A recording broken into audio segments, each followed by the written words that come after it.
வணக்கம் உறவுகளே.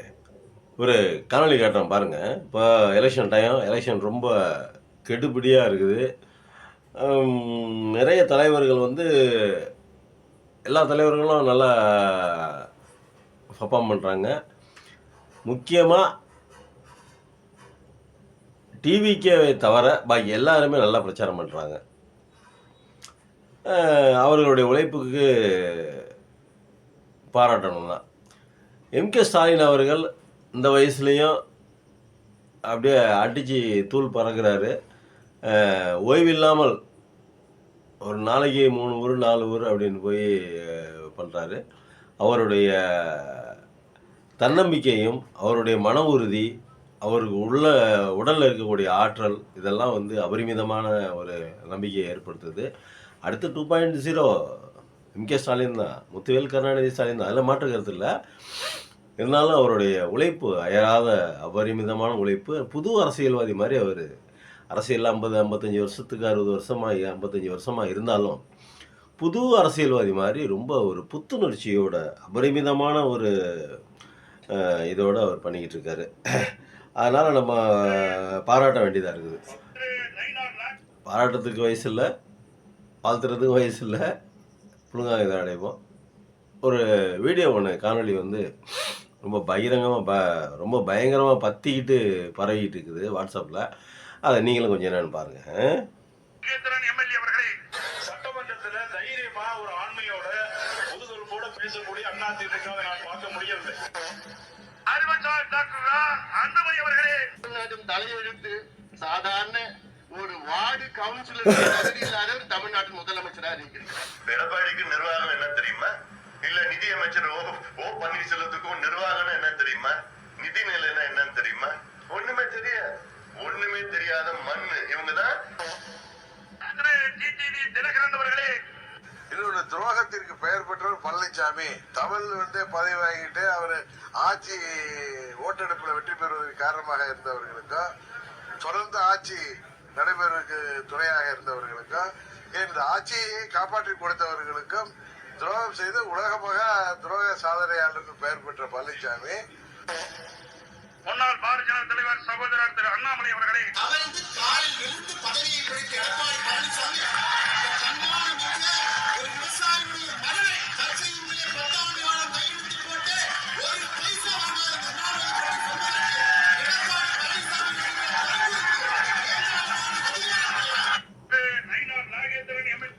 கேட்டிங்களா? அதாவது ஒரு சோதனை காலம் ஒன்று இருக்குது பார்த்தீங்களா? அது அதிமுகவுக்கு அதிபயங்கரமான ஒரு சோதனை காலங்க அது. புரட்சித் தலைவர் எம்ஜிஆர் அவர்களால் ஆரம்பிக்கப்பட்டு அதுக்கப்புறம் ஜெயலலிதா அம்மாவால் வழிநடத்தப்பட்டு வந்த ஒரு கட்சி. ஜெயலலிதாவோட நிர்வாகம் ஒன்றும் சொல்லிக்கிற மாதிரி, 2 பேரோட நிர்வாகம் சொல்லிக்கிற மாதிரிலாம் இல்லைன்னு வச்சுக்கோங்க. இருந்தாலும் ஒரு பக்காவான ஒரு கட்சியாக வச்சுருந்தாங்க. அவர்களுக்குள்ள நிறைய முரண்பாடு, அவர்கள் மேலே நம்ம நிறைய முரண்பாடு இருக்குது, ஊழல் குற்றச்சாட்டுகள் இருக்குது, தண்டனை வாங்கினவங்க, A1 குற்றவாளி, எவ்வளவோ இருக்குது. ஆனாலும் கட்சியை ஒரு இரும்பு மாதிரி, ஒரு உடம்பு மாதிரி தன்னுடைய கட்சியை பார்த்துக்கிட்டாங்க, வச்சுக்கிட்டாங்க. கிட்டத்தட்ட கலைஞர் மாதிரி. கலைஞர் எப்படின்னாக்கா அவர் லிபரலாக இருப்பார், இந்த அம்மா கொஞ்சம் ஸ்ட்ரிக்டாக இருப்பாங்க, அவ்வளோதான். அப்படி இருந்த கட்சிக்கு இப்போ எவ்வளோ பெரிய சோதனை பாருங்கள்.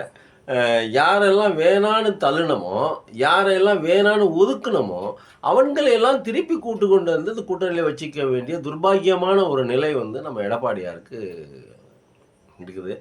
அவர் அந்த இடத்துக்கு வந்ததே ஒரு துர்பாக்கியமான நிலை தான் வச்சுக்கோங்க. ஒரு ஆக்சிடென்ட்னு வச்சுக்கோங்க. அவர் மேலே கொலை குற்றச்சாட்டுகள்லாம், கொலை வழக்கெல்லாம் ஏற்கனவே இருந்திருக்குது. அதெல்லாம் ஒரு பக்கம் இருக்கட்டும், அதெல்லாம் நம்ம பின்னாடி பேசுவோம்னு வச்சுக்கங்களேன்.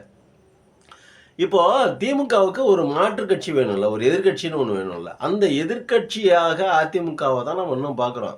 இப்போ நாளைக்கு எதிர்கட்சியாக அதுதான் வரப்போகுது. 2026 இப்போ மே மாதம் பதவியேற்க போகிறது, எதிர்கட்சி தலைவராக பதவியேற்க போகிறது என்னமோ இவர் தான், எடப்பாடி பழனிசாமி தான். அதில் மாற்று கருத்து இல்லை. ஆனாலும் நம்ம என்ன சொல்ல போகிறோம், எப்படி நம்ம பார்க்குறோம் அப்படின்னா, ஒருவேளை அதிமுக ஜெயிச்சு வாய்ப்பு சுத்தமாக இல்லை, சத்தியமாக வாய்ப்பு இல்லை. ஒருவேளை அதிமுக ஜெயிச்சு இதே நிலைமையில் இப்படியே ஒரு மந்திரி சபையை அமைக்கிறாருன்னு வச்சுக்கோங்க. இப்போ அவர் டிடிவிக்கு என்ன பொறுப்பு கொடுப்பாரு? அன்புமணி ராமதாஸுக்கு என்ன பொறுப்பு கொடுப்பாரு? இவர் பேர் இவர் பிஜேபிக்காரர் தலைவர், அவர் பேர் நயினா நாகேந்திரன், அவருக்கு என்ன பொறுப்பு கொடுப்பாரு? அண்ணாமலை அவருக்கு என்ன மாதிரியான பொறுப்புகள் கொடுப்பாரு? தெரியல, பாவம். இதை விட ஒரு சோதனையான ஒரு காலகட்டம் எடப்பாடி வாழ்க்கைக்கே வாழ்க்கையிலே எடப்பாடியினோட வாழ்க்கையிலே வந்திருக்காதுங்க. இவ்வளவு பெரிய சோதனையான காலகட்டம். எப்படியெல்லாம் பேசுகிறாங்க பாருங்க, பேசிட்டு எப்படி கூட்டணி வச்சுருக்காங்க பாருங்க. இதுதாங்க ஒரு தர்ம சங்கடமான ஒரு நிலைங்கிறது. காலத்தின் கோலம் அப்படிங்கிறது. விதி மேலே நமக்கு நம்பிக்கை இல்லை, ஆனாலும் இதுதான் விதிங்க அப்படிங்கிற மாதிரியோ கூட தோணுது. எனக்கு நம்பிக்கை இல்லை, நம்ம விதி மேலே நம்பிக்கை இல்லை நமக்கு. ஆனாலும் விதி இப்படி விளையாடுது பாருங்க அவருடைய வாழ்க்கையில், அதிமுகவினுடைய வாழ்க்கையில். முதுகெலும்பில்லாத பேசக்கூடிய ஒரு அதிமுக தலைவர் அப்படிங்கிறார் நயினா நாகேந்திரன். அந்த முதுகெலும்பில்லாத தலைவர், முதுகெலும்பில்லாத ஒரு அதிமுகக்காரங்க, முதுகெலும்போடு பேசக்கூடிய அதிமுகக்காரங்க யாரும் மேலே அப்படிங்கிற சட்டசபையில் பேசுறது யாரும் மேலே அப்படிங்கிற மாதிரி சொல்கிறாரு நயினா நாகேந்திரன். ஆனால் இவர் ஒரு அதிமுகக்காரங்கிறத இவர் மறந்துட்டார். பிஜேபியில் சேர்ந்த உடனே இவர் அதிமுகக்காரர், நம்ம முன்னாள் அதிமுகக்காரங்க, நம்ம அந்த கட்சியை பேசக்கூடாது, நம்மளை வளர்த்து ஆளாக்கிய ஒரு கட்சி அப்படிங்கிற இடத்துல இருந்து கொஞ்சம் கூட சிந்திக்கல பாருங்க. அதுதான் மனுஷனுக்கு ஒரு வேதனையாக இருக்குது. நாளைக்கு இப்படியெல்லாம் சூழல் மாறும் அப்படிங்கிறது எண்ணி பார்க்க மாட்டேன். காலம் வேறு மாதிரி டைவர்ட் பண்ணி எப்படியோ நம்ம ஒன்று நினைப்போம், காலம் ஒன்று நினைக்கும். நம்ம வேறு மாதிரி நினைப்போம், அதுக்கு டைவர்ட் பண்ணி கொண்டு வந்து வேறு எங்கேயோ கொண்டு போய் நம்மளை நிப்பாட்டிடும். அதே மாதிரி தான் நம்மளோட நாளைக்கு நம்ம என்ன நடக்க போகுது நமக்கு தெரியாதுல்ல. இன்றைக்கி நம்ம பேசும்போதே கொஞ்சம் கண்ணியமாக பேசணும்ல. அன்புமணி என்ன சொல்கிறாரு? இவங்கெல்லாம் மண்ணுங்கிறார், இவர்களெல்லாம் மண்ணு அப்படிங்கிறார். பாவம், அவரை பற்றி நமக்கு தெரிஞ்ச விஷயங்கள் அவர் இணையமைச்சராக இருக்கும் பொழுது, மத்திய இணையமைச்சராக இருக்கும் பொழுது முறைகேடாக மருத்துவக் கல்லூரிகளுக்கு அனுமதி கொடுத்தாரு அப்படின்னா அவர் மேலே சிபிஐ வழக்கு இருக்குது. பாவம், அவர் இவ்வளோ பேசுகிறதுக்கு காரணம் என்ன அப்படின்னா, இன்னைக்கு அதிமுகவை தூக்கியும் திமுகவை தாழ்த்தியும் பேசுறதுக்கு காரணம் என்ன அப்படின்னா, அவர் மேலே உள்ள வழக்கு. இல்லை அப்படின்னா அவர் இப்படி பேச மாட்டார். அவரோட இயல்பு வேறு மாதிரியான இயல்பு தான். ஏன்னா ஆனால் எவ்வளோ கேவலமாக பேசியிருக்காரு பாருங்க. இவரே ஒரு மண் அப்படிங்கிறாரு. எடப்பாடியே ஒரு மண். அவர் நிர்வாகம் என்ன தெரியுமா? ஓபிஎஸ்க்கு நிதி நிலவரம்னா என்னன்னு தெரியுமா? இவங்கெல்லாம் பேசுகிறாங்க அப்படி இப்படின்னு எவ்வளோ பேச்சு பேசுகிறாருங்க. அவ்வளோ பேச்சையும் நம்ம ஜீரணிச்சிக்க வேண்டிய நிலைமையில் நம்ம இருக்கிறோம் அப்படிங்கிற நினைக்கும் போது தான் ரொம்ப கஷ்டமாக இருக்குது. அண்ணாமலை தவழ்ந்து பதவியை வாங்கின இவர் அவரை ஒரு தற்கொலைன்னு வேறு சொல்கிறாரு. தவழ்ந்து போய் பதவியை வாங்கினவர். அப்புறம் அவர் என்ன சொல்கிறாரு? ஒரு தற்குறி அப்படிங்கிற மாதிரி சொல்கிறாரு. அப்போது தற்குறின்னு சொல்கிற அளவுக்கு எடப்பாடியோட நிலைமை கிளம்ப போச்சு. அவர் திருப்பி அவர் என்ன கூப்பிட்றாரு? மரியாதைக்குரிய முன்னாள் பிஜேபி தலைவரான அண்ணாமலை அவர்களே அப்படின்னு கூப்பிட்றாரு. இவ்வளோ துர்பாக்கியமான ஒரு நிலைமை. இந்த நிலைமை ஏதாவது ஒரு கட்சி தலைவருக்கு இந்த மாதிரி ஒரு நிலைமை வருமா? அதுவும் அதிமுக போல் 40 ஆண்டுகள் 45 ஆண்டுகளாகி இந்த கட்சியை வழி நடத்தி வந்த இந்த அதிமுகவுக்கு இவ்வளவு பெரிய கொடூரமான கோரமான நிலைமை வரணுமா அப்படிங்கிறதா நம்ம வேதனையாக இருக்குது. தமிழ்நாட்டினுடைய எதிர்கட்சி தலைவருக்கு இவ்வளோ பெரிய சோதனையா, அந்த கட்சிக்கு இவ்வளோ பெரிய வேதனையா அப்படின்னு நினைக்கும் போது தான் ரொம்ப கஷ்டமாக இருக்குது. ஏன் இந்த மாதிரி ஒரு சூழ்நிலையை உருவாக்கிட்டாங்க அப்படின்னா, எல்லாம் ஊழல், பணம், சம்பாத்தியம், அதிகப்படியான சம்பாத்தியம். நான் சொல்கிறது நீ கேளுன்னு முதுகெலும்போட, சாரி அந்த வார்த்தையை நம்ம யூஸ் பண்ண வேணாம், ரொம்ப அபாயகரமான வார்த்தையாக இருக்குது, அதனால் நம்ம அதை யூஸ் பண்ண வேணாம். நான் தான் இது எல்லாத்தையும் முடிவு பண்ணுவேன்னு எடப்பாடியால் சொல்ல முடியாத அளவுக்கு ஒரு சிக்கலில் மாட்டிக்கிட்டாரு. இவரை நம்பி நம்ம எப்படி ஓட்டு போடுறதுங்கிறத நம்ம யோசிக்கணும்ல. இப்போ ஒன்றும் இல்லைங்க, நம்ம அவர் மேலே நிறைய விமர்சனங்கள் இருக்குது. என்னென்ன விமர்சனங்கள்? 3 தான், ரொம்பலாம் இல்லை. அவரெல்லாம் நம்மளை பொறுத்தவரை கொடநாட்டில் கொலை வழக்கு, அந்த வழக்கு, இந்த வழக்கு, ஏற்கனவே அவர் மேலே இருந்த கொலை கேஸு, அதெல்லாம் நம்ம பேச போகிறதெல்லாம் பழசு முடிஞ்சு போச்சு. அதெல்லாம் அரசாங்கம் பார்த்துக்கும், கோர்ட்டு இருக்குது, கோர்ட்டு பார்த்துக்கணும்னு வச்சுக்கோங்க, அது வேறு விஷயம். நம்மளுடைய கான்செப்ட் என்ன? 3 தான். என்ன 3? 1 தூத்துக்குடி சம்பவம், அந்த 13 பேர்த்த சுட்டதுக்கு இவர் காரணமா இல்லையா அப்படிங்கிறது. 2வது உதயமிந்த இடத்துல கையெழுத்து போட்டது, அதுக்கு ஒப்புதல் கொடுத்தது 2வது. 3வது இது 2ஐயும் விட முக்கியமானது எது அப்படின்னா, நீட்டுக்கு பர்மிஷன் கொடுத்தது. ஜெயலலிதா அவங்க இருந்த வரைக்கும் என்ன சொல்லிட்டு வந்தாங்க? நீட்டு நாங்கள் இருக்கிற வரைக்கும் தேவையில்லை, முடியாது அப்படின்னாங்க. ஆனால் இவர் என்ன பண்ணார், அந்த அம்மா படுக்கையில் படுத்தோடனே இவர் வந்து ஒப்புதல் கொடுத்து வேலையை முடிச்சு விட்டார். இப்போ இப்போ நீட்டுனால இப்போ எத்தனை பேர் குழந்தைங்க செத்துருக்காங்க, உதவி திட்டத்தினால எவ்வளோ பணம், எவ்வளோ நமக்கு கரண்ட் பில் ஏறி இருக்குது, எல்லாத்துக்கும் வரதான் காரணம். எல்லாத்துக்கும் வரதான் காரணம். அப்போ நம்ம இவங்களை நம்பி நம்ம எப்படி ஓட்டு போடுறது அப்படிங்கிறதான் நம்மளுடைய கவலைகளாக இருக்குது, நம்மளுடைய வேதனையாக இருக்குது. அப்படியே ஓட்டு போட்டு கொண்டு போய் இவங்களெல்லாம் எதிர்காட்டி ஒரு ஒரு ஒரு ஆட்சி கட்டில் உட்கார வச்சா இவங்க இந்த முன்னுக்கு நாளாக முரணாகவே இருக்கிறாங்க பார்த்தீங்களா.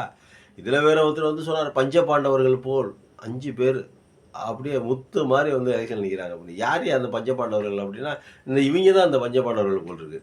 பஞ்ச பாண்டவர்களுக்குள்ள இவ்வளோ ஒற்றுமை பார்த்தீங்களா, இவ்வளவு அந்யோன்யம் பார்த்தீங்களா, இவ்வளவு வந்து ஒரு ஒரு ஒரு ஒரு வாயில் பால் ஊற்றுற மாதிரி ஒரு இணக்கமாக இருக்காங்க பார்த்தீங்களா. இவங்க தான் பஞ்ச பாண்டவர்கள். இந்த 4 பேர் அவர் ஒருத்தர், இவர் தான் பஞ்ச பாண்டவர். ஒரு ஆள் சொன்னார், அவர் ஒரு போக்கத்தவர்னு வைங்க, அவர் சொல்கிறார் இவங்க தான் பஞ்ச பாண்டவர்கள் மாதிரி எலெக்ஷனில் நிற்கிறாங்க, அவங்க வெல்லுவாங்க அப்படிங்கிற மாதிரிலாம் சொன்னார். இப்போ நம்ம என்ன சொல்ல தோணுது அப்படின்னா, என்னமோ தமிழ்நாட்டுக்கு பிடிச்ச கிரக காலமோ, தமிழ்நாட்டு மக்களுக்கு பிடிச்ச கேடு காலமோ, ஒருத்தன் என்ன பண்ணுறான், 100 வருஷமாக வளர்த்து இந்த 100 வருஷமாக கஷ்டப்பட்டு இந்த தமிழ்நாட்டை ஒரு லெவலுக்கு கொண்டு வந்த ஒரு ஒரு சித்தாந்தத்தை, ஒரு பெரியாரினுடைய சித்தாந்தத்தை கடப்பாரை கொண்டு இடிக்கிறேன்னு ஒருத்தன் வந்து சொல்லிட்டு உட்காந்துருக்கிறான் ஒருத்தன். அவன் ஒரு மானம் கெட்டவன், பெரியாராலேயே வளர்ந்து பெரியாரை பேசியே வளர்ந்து பெரியாரையே உணவாக உண்டு வளர்ந்து அந்த உடம்பு இன்னைக்கு பெரியாரை வந்து கடப்பாறையில் குத்தி இடிக்கிறாங்கிறான் திராவிடத்தை. அது அவன் ஒரு பக்கெட்டு. இன்னொருத்தன் என்ன பண்ணுறான், நான் கேரியின் உச்சத்துலேருந்து வந்தேன் அப்படின்னு சொல்லிவிட்டு மக்களை 50 பேர்த்த கொன்னதும் இல்லாமல் இந்த அந்த ஒரு முட்டாள்தனமான ஒரு கூட்டத்தை, ஒரு மூடத்தனமான நம்பிக்கையை அந்த கூட்டத்துக்கு விதைத்து அந்த மக்களை முட்டாளாக வைக்கிறதுக்கு ஒருத்தன் வரான். கேரியரின் உச்சத்துலேருந்து வந்த இவனை யாரா கூப்பிட்டாங்க அப்படின்னா அதுக்கு பதில் இல்லை. இல்லை, யார் கூப்பிட்டாங்க?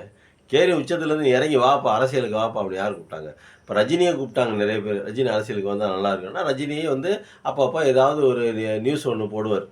ஏதாவது மேடையில் கூட்டத்தில் எங்கேயாவது பேசிகிட்டு இருக்கும்போது ஏதாவது ஒரு டைலாக் பஞ்சு டைலாக் விடுவார்.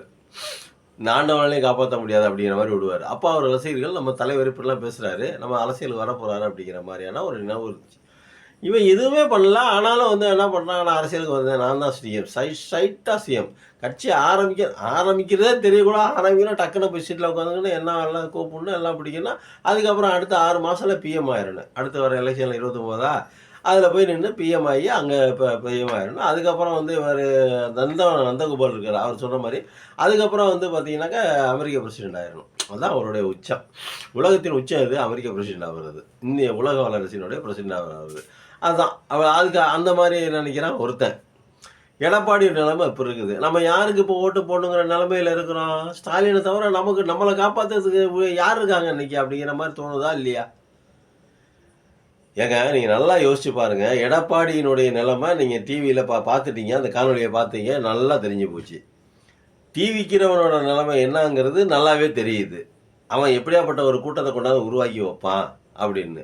அவனுக்கு பின்னாடி இருந்து தட்டி விட்றவங்கள பார்த்துக்க, அவனை கொண்டு போய் கொள்ளையில் விட்றதுக்கு இருக்காங்க. தட்டி விட்டு திருப்பி கொண்டு போய் சுற்றி கொண்டு போய் கொல்லைப்புறத்தில் தள்ளி விட்டுருவாங்க. நல்லா பெரிய பலமாக வச்சு. அதுக்கு தான் வளர்ந்தவன் வளராதவன் எல்லாம் அவன் கூடயே இருக்காங்க. அவன் என்ன பண்ணுறான், ரசிகர்கள் வர்றாங்கன்னு தெரிஞ்சு ஓடுறான், குடுன்னு சைக்கிளை ஓட்டிகிட்டு வந்தான். எதுக்குடா அவனை யார் சைக்கிளை ஓட்ட சொன்னது, இப்போ எதுக்கு உடனே எதுக்கு திருப்பி ஓடுற அப்படி கேட்குறதுக்கு நாதி இல்லை. பக்கத்தில் வந்து அட்வைஸ் பண்ணுறதுக்கு இல்லை. இங்கே பாருங்கள், நீங்கள் ஒரு கட்சியின் தலைவர், இந்த மாதிரி சைக்கிள் எல்லாம் போகக்கூடாது, இதெல்லாம் வந்து ஒரு சினிமாவில் ஹீரோ பண்ணுற மாதிரி இருக்குது. நீங்கள் அரசியல் கட்சி தலைவர் ஆகிட்டீங்க, ஒரு பக்குவமாக நடந்துக்கணும், ஒரு நல்லா ஒரு டீசெண்டாக இருக்கணும். இந்த மாதிரி சைக்கிளை ஓட்டுற வேண்டியது நடுவில் பாதையில் பாட்டிட்டு ஒடியாடுறது, இதெல்லாம் வந்து பார்த்தா கேலி சித்திரமாயிருவீங்க நீங்கள் அப்படின்னு சொல்லி கொடுக்கறதுக்கு ஆள் இல்லை. கேரியின் உச்சத்துலேருந்து வந்தேன், இதை அடிக்கடி சொல்லாதீங்க. நீங்களாக தான் வந்தீங்க, வேறு யாரும் உங்களை கூப்பிடல, நீங்கள தான் வாலண்டியராக நான் அரசியலுக்கு வரேன்னு சொல்லிட்டு வந்தீங்க. அதனால் இந்த மாதிரி இந்த டைலாக்கெல்லாம் சொல்லாதீங்க. நான் மக்களுக்காக தான் வந்தேன் அப்படின்னு அதெல்லாம் சொல்லாதீங்க. வசதி வாய்ப்புகளை விட்டுட்டு வந்தேன்லாம் சொல்லாதீங்க. இதெல்லாம் தப்பாக போயிடும், நாளைக்கு வந்து ட்ரோல் பண்ண ஆரம்பிச்சிடுவாங்க அவங்கள அப்படின்னு சொல்கிறதுக்கும் நாதி இல்லை. இவன் ஒருத்தன் கத்திக்கிட்டே கிடந்தான். அவன் என் தம்பிகள் ஈழம் ஈழம் ஈழம்னா எங்கடா ஈழம் இருக்குது? ஈழத்துக்குள்ள நீ போய் என்னடா பண்ண அப்படின்னா, ஒரு தடவை போய் பிரபாகரனை ஒரு 2 நிமிஷம் பார்த்துட்டு வந்ததோட முடிஞ்சு போச்சு. அதுக்கப்புறம் ஈழ பிரச்சனையை பற்றி எதுவுமே தெரியாது அவனுக்கு. என்ன நடந்துச்சு, என்ன போணுச்சு அப்படின்னு ஒரு ஒரு ஒரு ஒரே ஒரு சின்னதாக போராட்டம் ஈழத்தில் பண்ணியிருக்கானா இல்லை. ஆனால் அவர்கள்ட்ட இருந்து திரளிதிங்கிற பேரில் நல்லா சம்பாரித்து கொளுத்து தின்னுக்கிட்டு இருந்தான். கொளுத்து பல 100 கோடி ரூபா சம்பாரிச்சிட்டான். ஈழ மக்களும் பாவம் அவங்க என்ன பண்ணுவாங்க, அவர்கள் நம்மளை விட இந்த தமிழ்நாட்டு தமிழர்களை விட அவங்க நல்ல முன்னேறி இருந்தவங்க. அவங்க வந்து நிறைய படிச்சிருக்காங்க அப்படிங்கிற மாதிரி நம்ம நினச்சிக்கிட்டு இருந்தோம். ஆனால் அவங்க பார்த்துக்குங்க, அவங்களோட நிலைமை என்னன்னு தெரியல. அவங்க இவனை பிடிச்சி ஆதரித்து இவனுக்கு திறநிதியை கொடுத்து அவங்க மாடா உழைச்சி ஓடா தெரிஞ்சு ஊர் போய் தன்னோட சொந்த மண்ணை விட்டு வெளிநாடுகளுக்கு போய் அங்கே சம்பாரித்து அந்த காசை இவனுக்கு அனுப்புனா இவர் ஏதாவது ஒரு மாற்றத்தை கொண்டு வந்துவார். இவர் எப்படியாவது ஈழத்தை வாங்கி கொடுத்தாரு. இவனால் எப்படி ஈழத்தை வாங்க முடியும்? ஈழங்கிறது வந்து தேசிய பிரச்சனை, தேசிய அளவிலான பிரச்சனை, நேஷனலைஸ் ப்ராப்ளம். அதெல்லாம் இவன் ஏன் தமிழ்நாட்டில் எங்கே இருக்கானே தெரியாமல் இருக்கக்கூடிய ஒரு தற்கூரி. அவன் என்ன பண்ணதுன்னு தெரியாது. படிக்கிற காலத்திலே தண்ணி அடித்து விட்டு கல் குடிச்சு விட்டு அப்படி ரெக்கையை விரிச்சு விட்டு தெரிஞ்சவன். இவனுக்கு ஏதாவது தெரியுமா ஈழத்தை எப்படி வாங்குறதுன்னு தெரியுமா? பிரபாகரனுக்கு எதிராக 22 நாடுகள் வந்து பிரபாகரனுக்கு எதிரான அணியில் நின்று இலங்கைக்கு உதவி பண்ணிச்சு அப்படின்னு சொல்லிட்டு சொல்கிறாங்க. அந்த 22 நாடு நின்றுக்குன்னா அதுக்கு என்ன அர்த்தம்? பிரபாகரன் அப்படிங்கிற மாதிரி ஒரு சக்தியை உருவாக விடக்கூடாது. இவன் இங்கே இன்னைக்கு பிரபாகரன் இலங்கையில், நாளைக்கு நம்ம ஊர்லேயும் இதே மாதிரி ஒரு பிரபாகரன் வருவான், அவனை காலி பண்ணுறான் அப்படின்னு சொல்லிட்டு 22 நாடுகள் காலி பண்ணாது. இவன் போய் என்ன பண்ணுவான்? 22 நாடுகள் எதிர் வரிசையில் நின்று ஒரு தலைவனை அழிக்கிறதுக்கு போராடி இருக்காங்க, செஞ்சுருக்காங்க, அழிச்சிட்டாங்க. ரைட்டு. இவன் என்னங்க பண்ணுவான்? தமிழ்நாட்டில் ஒரு மூலையில் கிடக்கிறவன். இவனுக்கு என்ன தெரியும்? இவனுக்கு அரசியல் என்ன தெரியும்? உலக அரசியல் என்னன்னு தெரியுமா? ஊர் அரசியல் என்னன்னு தெரியுமா? இதை வந்து தமிழ்நாட்டோட சிஎம் போய் காப்பாற்றலையாம். கலைஞர் ஆட்சியில் இருந்தார், இவர் போய் காப்பாற்றல. எவ்வளோ பெரிய தற்கொலையாக இருப்பான் பாருங்க. ஏன்டா 22 நாடுகள் ஏறா நின்று அவனுக்கு இவ்வளோ சண்டை போடுது. நீ போய் காப்பாற்றினா இவர் என்ன மாநில முதல்வரா இல்லை அவர் இன்டர்நேஷனல் லீடரா? அவர் இன்டர்நேஷனல் லீடர் சொன்னாவே கேட்க மாட்டாங்க. கான்செப்ட் அந்த மாதிரி. சேக்குவேராவுக்கு அப்புறம் ஒரு மாபெரும் ஒரு போராளியே, ஒரு படைப்பாளியே ஒரு பிரபாகரன். இவ்வளோ பெரிய படைப்பாளி, இவ்வளோ பெரிய போராளி தமிழ்நாட்டில் இருக்கிறான். இலங்கை தமிழில் இருக்கிறான், இலங்கை தமிழனாக இருக்கிறான். அவன் பேர் பிரபாகரன். அவனை அழிச்சிடணும். இல்லைன்னா சேக்குவேரா மாதிரி, பிடல் காஸ்ட்ரோ மாதிரி பெரிய ஒரு போராளியாக மாறிடுவார். இவர் வந்து உலகத்துக்கு ஒரு முன்னுதாரணமாக போயிடும். நம்மள்கிட்ட இருக்கிற மாகாணங்களை கூட பிரிச்சிருவார். இன்றைக்கி இலங்கை வந்து தமிழ்நாடு, தனித்தமிழ்நாடுன்னு சொல்லிட்டு பிரபாகரனுக்கு ஒரு தனி ஈழம்னு சொல்லிட்டு கொடுத்துருச்சுன்னா, அதே மாதிரி நம்மள்கிட்ட மாகாணங்கள் இப்போ 40 மாகாணங்கள் நம்மளோட அதிகமாக வச்சுருக்காங்க. அமெரிக்கா 40 மாநிலங்களுக்கு மேலே. அவங்க இது மாதிரி ஒருத்தராக கேட்க ஆரம்பிச்சுன்னா நம்ம என்ன பண்ண முடியும்? எப்படி கவர்மெண்ட் நடத்த முடியும்? எப்படி நம்ம பீஸ்ஃபுல்லாக இருக்க முடியும்? அப்படிங்கிற மாதிரி அவங்க சிந்திச்சு பிரபாகரன் அடிக்கிறாங்க. இவன் என்ன பண்ண போகிறான்? இவன் என்ன பண்ண போகிறான்னு தெரியாமல் எப்படி இலங்கை மக்கள் இவனுக்கு ஆசுவாதத்தை தராங்க, திரள்நிதியை தராங்க, ஃபோனில் அனுப்புகிறாங்க, வெளிநாட்டிலேருந்து ஃபோனில் பேசி அனுப்புகிறாங்க. என்ன இவனால் செய்ய முடியும்னு அனுப்புகிறாங்க. இத்தனை வருஷமாக பிரபாகரனை பார்த்து வந்து இத்தனை வருஷம் ஆச்சு. இத்தனை வருஷமாக அவன் என்ன செஞ்சு விட்டான்? இந்த தமிழ்நாட்டுக்கு தான் என்ன செஞ்சு விட்டான்? இல்லை அந்த ஈழ நாட்டுக்கு தான் என்ன செஞ்சு விட்டான்? ஏதாவது செஞ்சுருக்கானா? ஒரு நாள் போய் ஈழத்துலேருந்து போராடி இருக்கானா? இன்றைக்கி அந்த ஊரில் வந்து அந்த மக்கள் வந்து ஈழ மக்கள் வந்து இன்றைக்கி எவ்வளோ கஷ்டப்படுறாங்க அப்படின்னு நம்ம பேப்பரில் பத்திரிகைகளை பார்க்குறோம். ஏன் ஒரு ஒரு ஒரு பேச்சுக்காக அவன் போய் அங்கே போய் ஒரு வாரம் இருந்து போராடிட்டு இந்த மாதிரி பர்மிஷன் வாங்கிக்கிட்டே போராடு செய்யலாம்ல? ஏன் செய்யலை? ஏன் போகணும்னு நினைக்கல? அவனுக்கு நிறைய பிரச்சனைகள் இருக்குது. இங்கே பொம்பளை பிரச்சனைகள் இருக்குது, அதை பார்க்கணும். குச்சிக்குள்ளே இருந்த வேலையை தூக்கிட்டு போகணும் அப்படின்னு சொல்லிட்டு பேச வேண்டிய வேலை இருக்குது, நிறைய அதை பார்க்கணும். நான் என்ன அதுக்கெல்லாம் பணம் வாங்கிட்டு வந்தால் அதுக்கு பேர் என்ன விபச்சாரம் அப்படிங்கிற மாதிரி தானே அர்த்தம்? அப்படிங்கிற மாதிரி ஒரு அந்த மாதிரி வேலையெல்லாம், அந்த மாதிரி பேட்டியெல்லாம் கொடுக்கணும். இதுக்கு தான் வேலை இருக்கும். அப்படின்னு பின்னாடி ஒரு 50 பேர்த்த நிற்க வச்சுக்கிட்டு இவர் சொல்லுவார், அவங்க சிரிப்பாங்க. அவங்க சிரிக்கிறதை பார்த்து ஒவ்வொருத்தங்க மூஞ்சி பார்த்தா ஹாஹான்னு இவர் சிரிப்பார். நாடு பாருங்க எப்படியாப்பட்ட பெருந்தலைவர் காமராஜர், கக்கன், ஜீவா, அதுக்கப்புறம் வந்து தந்தை பெரியார், பேரறிஞர் அண்ணாதுரை, பெருந்தலைவர் காமராஜர், பேரறிஞர் அண்ணாதுரை, தந்தை பெரியார், முத்தமிழறிஞர் டாக்டர் கலைஞர், புரட்சித் தலைவர் எம்ஜிஆர், இவர்கள்லாம் வாழ்ந்த இந்த மண்ணில் இவங்களும் வந்து வாழ்கிறாங்கன்னு நினைக்கும் போது தான் பயமாக இருக்குது. இவங்க நாட்டை எங்கே கொண்டு போக போகிறாங்க, எந்த விதமாக நாடு இந்த நாடு நம்ம நாடு தமிழ்நாடு போக போகுது, நம்மளுடைய குழந்தைகளுடைய வாழ்க்கையை நினச்சா, நாளைக்கு நம்மளுடைய தமிழ்நாட்டினுடைய நிலையை நினச்சா ரொம்ப நமக்கே ஒரு மாதிரி டென்ஷன் ஆகுது.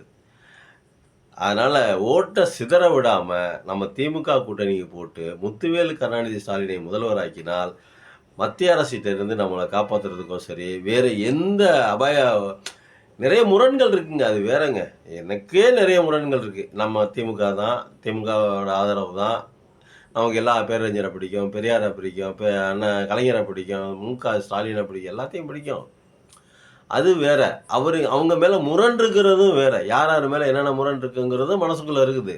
இது எப்படி சரி பண்ணுறதும் அப்படிங்கிறத, எப்படி சரி பண்ண போகிறோம் அப்படிங்கிற அந்த பயமும் நம்ம மனசுக்குள்ளே இருக்குது. இருந்தாலும் அதையெல்லாம் தாண்டி நம்ம நாட்டை, இந்த மண்ணை காப்பாற்றுவதற்கு இன்னைக்கு எம்கே ஸ்டாலினை விட்டால் வேறு வழி இல்லை அப்படிங்கன்னு தான் எனக்கு தோணுது.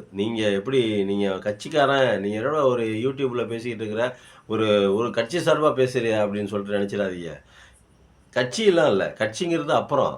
அதுக்கு முன்னாடி நம்மளுடைய நாளைய நம்மளுடைய தமிழ் இனத்தை, தமிழ்நாட்டை, தமிழ் மண்ணை காப்பாற்றுவதற்கு யார் இருக்காங்க? யாரும் இல்லை அப்படிங்கிற மாதிரி தான் எனக்கு தோணுது. அதனால் தயவு செஞ்சு அனைவரும் உதயசூரியன் சின்னத்திற்கு வாக்களித்து பெருவாரியான வாக்குகள் வித்தியாசத்தில், பெருவாரியான சீட்டுகள் வித்தியாசத்தில் திமுகவை வெற்றி பெற செய்து அரியணையில் அமர வைக்க வேண்டுமாய் பணிவுடன் உங்களுடைய பாதம் தொட்டு வணங்கி கேட்டுக்கொள்கிறேன். நன்றி, வணக்கம்.